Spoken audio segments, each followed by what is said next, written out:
One day, I was studying Latin in my room. I was in 11th grade when this happened. I hated Latin class, I just never understood anything. Late one night, at around 2:30 a.m., I was studying for my Latin final exam that I had the next night.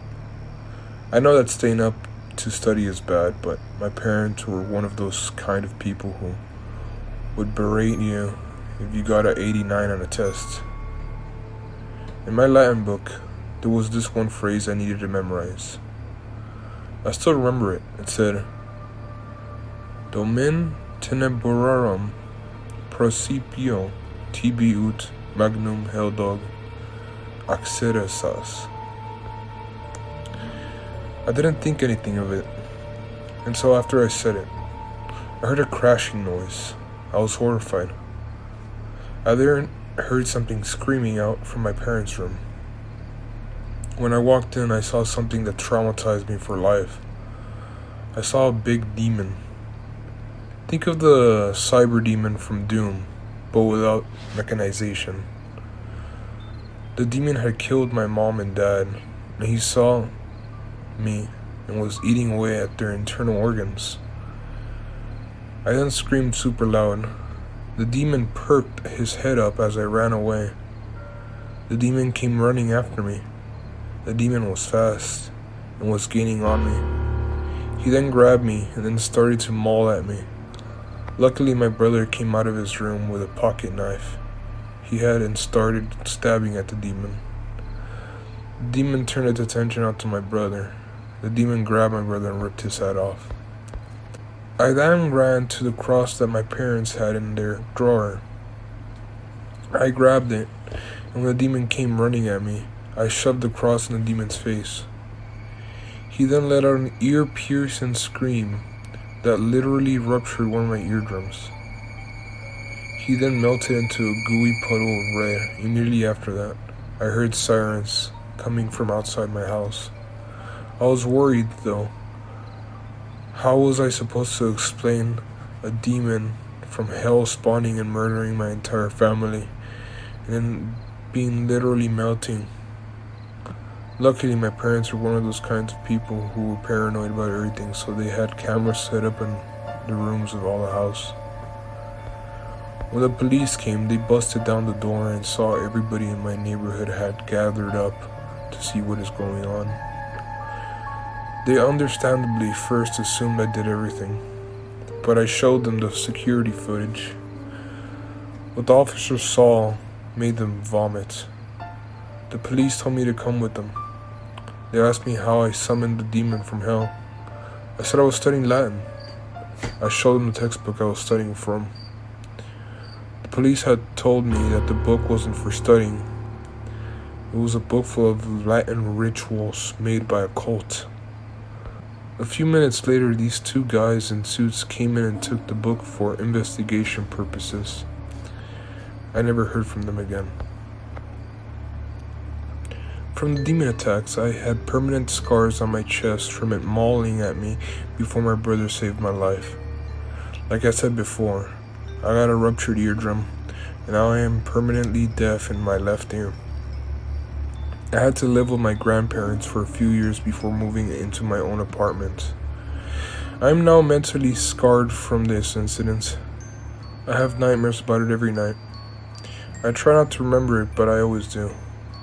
I still wonder, how did a Latin study book get replaced with a cult ritual book?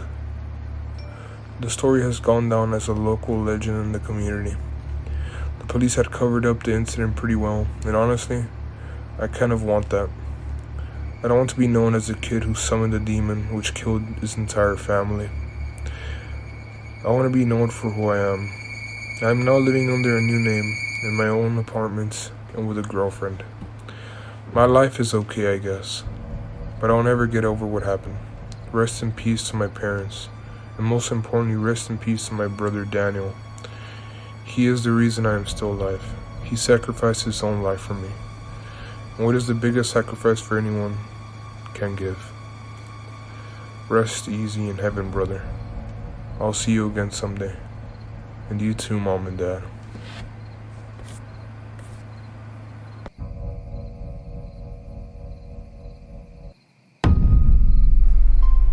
context. When I was little, my family lived in a 2-room apartment with 2 bathrooms, one in the master bedroom and one in the hallway, a kitchen, and a living room. There was also a balcony that had those long, flexible, sliding blinds that hang down vertically from their track. My bedroom was just across from the guest hallway bathroom. My parents' room was at the end of the hallway, and the other end was the kitchen, which was on the right-hand side facing towards the master bedroom. On the far left side, there was a small space for a table, and behind the table was a sliding balcony's door. The living room occupied the rest of the space. The layout of the apartment is important to this part of the story, so please keep it in mind. I spent the first 3 years of my life in that apartment, and during that time my parents claimed to have witnessed things moving on their own. Things they just put down in the center of the tables, rolling or sliding off of flat surfaces, or the vertical blinds falling off of their tracks without any kind of influence. The most chilling thing from that time that my parents have both told me was that I had an imaginary friend named Elmo. Elmo was extremely tall enough that his back would be against the wall, and all red. According to my dad, I would often talk to myself. When asked who I was talking to, I would reply stating that I was talking to this imaginary friend. When things were put on the wrong places, I'd say Elmo didn't. If things fell off the table, Elmo didn't. If the TV was left on at night, Elmo didn't. Despite these creepy occurrences, nobody really batted an eye until the same year we left that apartment. I remember vivid nightmares and sleep paralysis episodes I had at a very young age, and a distinct fear of the bathroom across the hall from my room. My little brother also would refuse to use the bathroom alone, even in the daytime.